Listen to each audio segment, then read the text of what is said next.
Caimin DPP mengundang Prabowo. Sumut itu ya minimal insya Allah 40-50%. Berarti ini anggota DPR yang ada ini bisa pindah ke PKB semua ini. Ya, mudah-mudahan. Kita tidak sepakat dan kita tidak inginkan negara ini tercabik-cabik hanya untuk kepentingan sekelompok dan seseorang. NU melahirkan partai untuk semua kalangan, semua golongan, tanpa kecuali.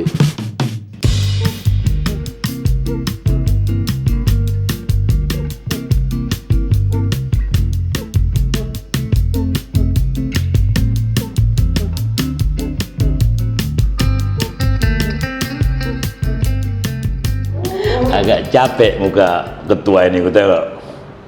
Ya, lelah ini. Itulah, Bung. Capek, tugas bupati, kemudian ya amanah dari partai juga, tentu ya kita jalani dengan ikhlas, Bung. Iya, iya. Oh iya, aku dengar sekarang udah ganti Bang ya, ketua PKB Sumut Abang sekarang ya. Udah PLT atau udah definitif ini Bang? Definitif. Definitif ya? Ya, alhamdulillah, Bung. Ketum memberikan amanah.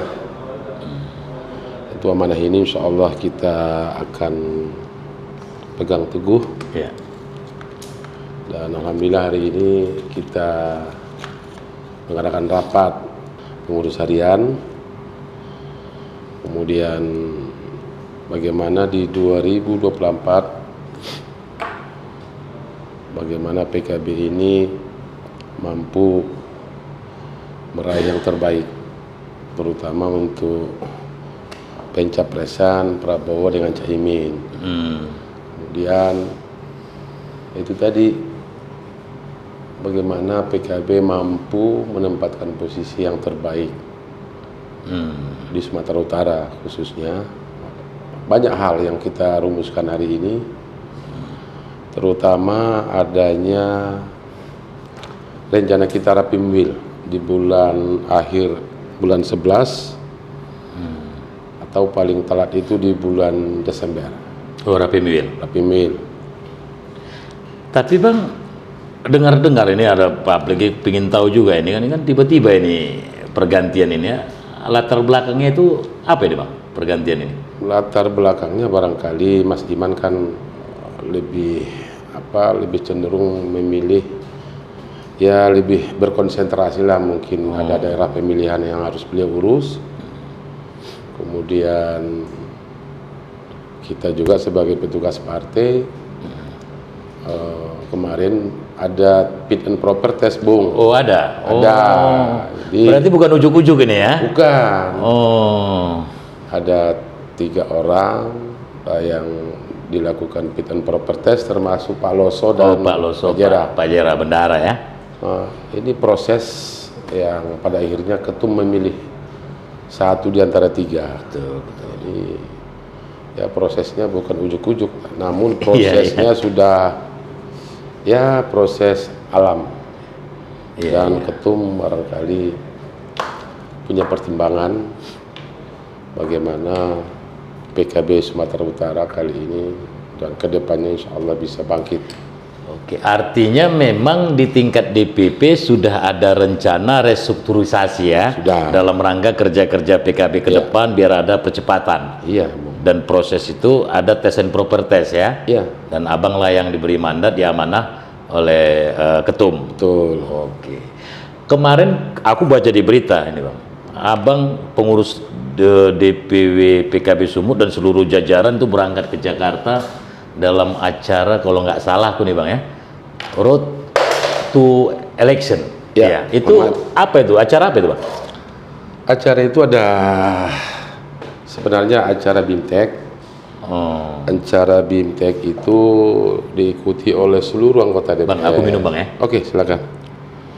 Ikuti seluruh anggota DPR, kemudian bupati yang berasal dari PKB, kemudian jajaran DPC, DPW, jadi diundang semuanya. Seluruh Indonesia. Ya, BIMTEK dilanjutkan dengan agenda Road to Election 2024 di tenis indoor di Senayan. Caimin DPP mengundang Prabowo. Road to Election, dan itu dihadiri seluruh kader seluruh Indonesia. Berarti bukan deklarasi itu ya?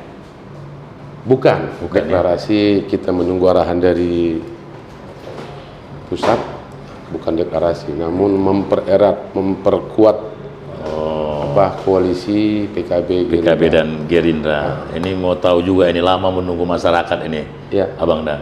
Kalau abang kan baru Jakarta, bocorannya itu ini sudah final ini bang, sudah klop ini Prabowo Caimin ini, bisa kasih bocoran ini? Koalisinya final dan mengikat. Terkait capres cawapres barangkali diserahkan kepada dua sosok, Pak Prabowo dengan Pak Muhyiddin. Jadi kemarin Road to Election itu penguatan kembali. Penguatan ya? Ya. Kalau abang pilih abang ini kan abang politisi profesional ini, apa kucing tua, pemain lama, bupati, anggota DPR. Kan insting politik abang gimana membaca koalisi ini? Masih apakah ada ganjalan atau sebenarnya sudah jadi nih, tinggal nunggu? Kalau bahasa Islamnya itu apa itu? Walimah itu perayaan. Ini jangan udah tukar cincin atau udah, kalau bahasa Mendeleng apa nih bang? Ini sinyal kuat dari kedua tokoh. Cuman kami kader tidak mau mendahului. Namun kelihatan auranya sangat pas, capres cawapres. Kalau dari sinyal yang disampaikan oleh ketum, barangkali ya kita lihat sendiri koalisi ini kalau perolehan suara tentu lebih banyak Gerindra. Namun ada sebuah kerjasama yang dibangun. Ya, kedua figur ini sama-sama cawapres. Kalau itu ya branding yang disampaikan ke publik. Oh gitu. Namun tentu kita harus memahami bahwa ada sinyal kuat bahwa Pak Prabowo lebih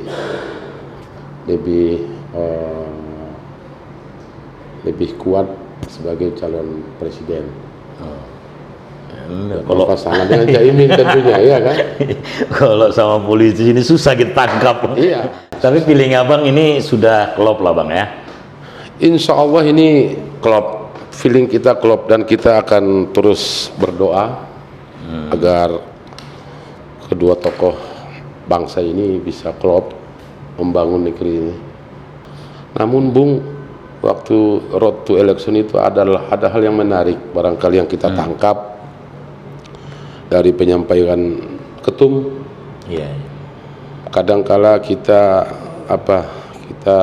menyaksikan sendiri bagaimana calon-calon lain hanya asik dengan membranding dirinya tanpa punya konsep yang jelas terhadap negeri ini.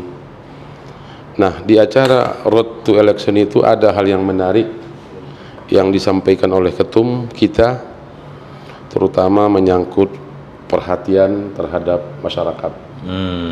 Yang pertama tentu bagaimana memberikan pupuk gratis kepada para petani yang luas lahannya 0,5 hektar. Oh, ini tawaran program ke masyarakat ya? Untuk Kemudian bagaimana memberikan listrik gratis juga kepada masyarakat kurang mampu. Yang jumlahnya kemarin sudah dihitung oleh ketum paling 10 sampai ke 15 triliun. Kemudian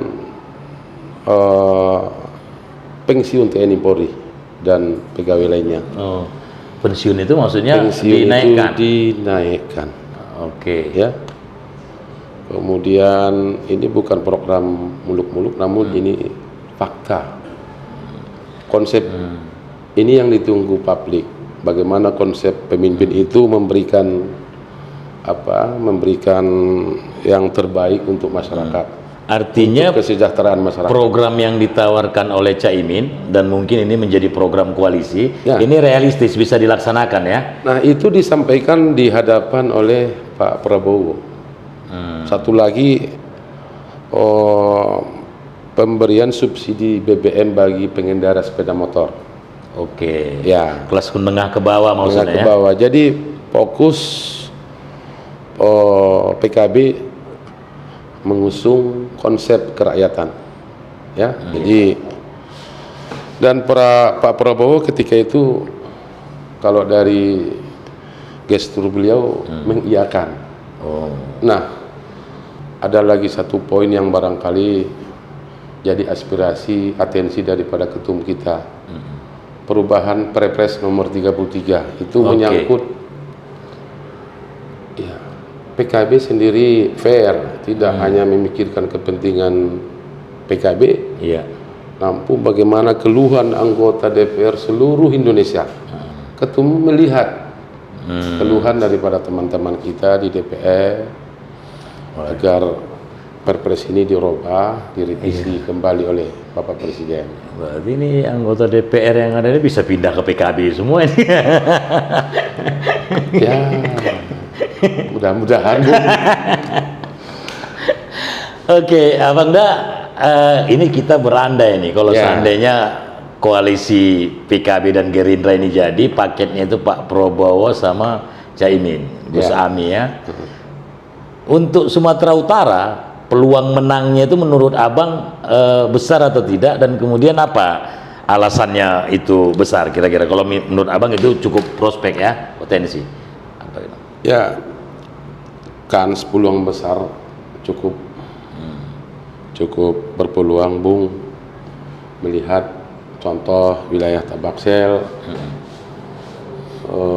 kemenangan Prabowo kemarin cukup fantastis dan nasionalis religius. Oke. Jadi ada dua partai yang menyatu, yang masing-masing punya basis massa. Iya. Dan kita punya optimisme bahwa Sumut itu ya minimal insya Allah 40-50% atau bahkan bisa lebih, tentu dengan kerja keras. Di kalangan minoritas, minoritas kita bukan politik identitas ini Abang Iya, ya, iya, tetapi ini persoalan fakta politik. Abang yakin ini diterima di daerah apa misalnya Tapanuli Utara, kemudian bukan hanya di daerah Islam atau di daerah-daerah Umbas, Samosir, Prabowo paket ini. Aku yakin PKB di Samosir memperoleh 4 kursi, Oh, PKB 4 kursi ya? Oh. kemudian apa yang disampaikan oleh ketum, kita buat rebranding kembali PKB, bahwa PKB sebuah partai yang nasional, kemudian partai kaula muda, dan pendiri partai ini punya andil besar dalam hal kebinekaan, tokoh pluralisme, Gus Dur, bagaimana di era beliau dulu, di era PKB, barongsai ini bisa eksis kembali, ya. Kemudian di kalangan Nasrani juga, PKB ini tidak asing. Berarti memang pasangan ini bisa diterima di semua kalangan elemen masyarakat ya. Artinya, jangankan pasangan ini, PKB yang dianggap orang adalah partai Islam, ternyata kelompok-kelompok minoritas merasa nyaman dan merasa ini bagian dari mereka, Bang ya. Betul, Indikatornya betul. kursi tadi, Ya. Bang ya. Oke. Namun bagaimana ya terutama PKB mampu bekerja keras. Kita ungkap semua peranan daripada PKB yang telah berjuang untuk kaum minoritas, terutama untuk kalangan Nasrani, Hindu, Buddha. PKB sudah punya andil dalam perjuangan bangsa ini. Untuk PKB Sumatera Utara, mungkin ini strategi ya, kalau bisa dibocorkan nggak apa-apa, kalau nggak bisa juga maklum gitu Bang, namanya strategi ya kan. Ya. Oke, kira-kira langkah-langkah ke depan yang Abang akan lakukan sebagai ketua wilayah untuk konsolidasi baik itu pileg maupun pencapresan dalam waktu dekat ini, apa yang akan direncanakan atau diprogramkan oleh DPW PKB Sumut? Tadi rapat harian sudah diputuskan kita akan rapimbil. Oke. Insyaallah Bapak Ketua Umum insyaallah akan Caimin datang? ya, insyaallah kita harapkan kehadiran beliau. Nah, dalam rapimbil ini seluruh cabang kita undang. Kemudian di rapimbil ada agenda pengukuhan, kemudian ada agenda deklarasi capres, kemudian kita akan lakukan gerak jalan santai, Bung. Oke. Gerak jalan santai kita buat juga door prize. Intinya di rapimbil kita akan sampaikan target-target yang akan direncanakan oleh DPW PKB Sumut, insyaallah. Karena kita juga menunggu aspirasi daripada cabang-cabang, kemudian DPW, kita satukan persepsi yang jelas. Ada agenda launching bahwa PKB ini partai terbuka untuk semua kalangan. Partai ini bukan partai tertutup. Kita akan buka rekrutmen calegnya berbagai elemen, komponen, tokoh tanpa mahar. Ya, jadi insyaallah Ketum berkenan hadir di acara rapimbil. Nah, ada agenda-agenda, rangkaian agenda itulah termasuk launching. Kita akan lakukan konsolidasi. Oke, ya Bang Dah. Target ini bicara Bang Dah kan. Dulu kan beberapa pengurus itu cuma 1 kursi ya. Kemudian DPR-nya itu sekitar 2 ya. Baru udah. Kira-kira menurut Abang dengan potensi PKB sekarang yang akan mengusung paket cawapres, dampak elektoralnya apakah ada, kemudian situasi kondisi internal dan situasi dinamika masyarakat, Abang walaupun ini nanti mungkin dibicarakan di Komperwil ya, tetapi Abang pribadi sendiri realistis kira-kira menurut Abang di kepemimpinan Abang ini target berapa kira-kira yang tercapai?